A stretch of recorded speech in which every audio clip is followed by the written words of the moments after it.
कबल इस्लाम ईरान का एक मुफक्किर शिवाना, उसके पास एक छोटा सा लड़का भागता हुआ आता है और उसे कहता है, मेरी माँ ने फैसला किया है कि माबद के काहिन के कहने पर अजीम बुद्ध के कदमों पर मेरी छोटी मासूम सी बहन को कुर्बान कर दे।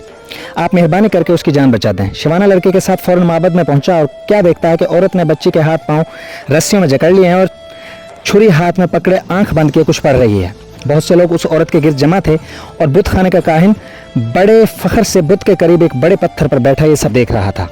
शिवाना जब औरत के करीब पहुंचा तो क्या देखता है कि उसे अपनी बेटी से बेपनाह मोहब्बत है और वो बार बार उसको गले लगाकर वालियाना चूम रही है, मगर इसके बावजूद माबद कदे के बुत की खुशनुदी के लिए उसकी कुर्बानी भी देना चाहती है। शिवाना ने उससे पूछा कि वो क्यों अपनी बेटी को कुर्बान करना चाह रही है। औरत ने जवाब दिया, काहिन ने मुझे हिदायत की है कि मैं माबद के बुत की खुशनुदी के लिए अपनी अजीज तरीन हस्ती को कुर्बान कर दूं ताकि मेरी जिंदगी की मुश्किलात हमेशा के लिए खत्म हो जाएं।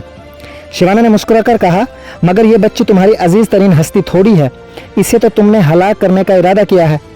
तुम्हारी जो हस्ती सबसे ज्यादा अजीज है वो तो पत्थर पर बैठा ये काहिन है जिसके कहने पर तुम एक फूल सी मासूम बच्ची की जान लेने पर तुल गई हो।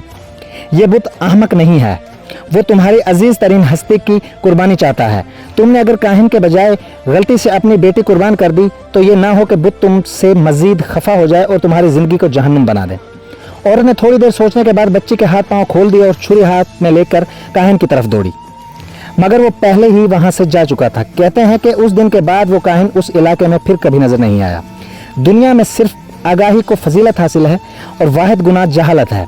जिस दिन हम अपने हुक्मरानों को पहचान गए हमारे मसाइल हल हो जाएंगे, मगर जब तक अपने पैसों पर पलने वालों से रहम की अपीलें करते रहेंगे कुछ नहीं मिलेगा।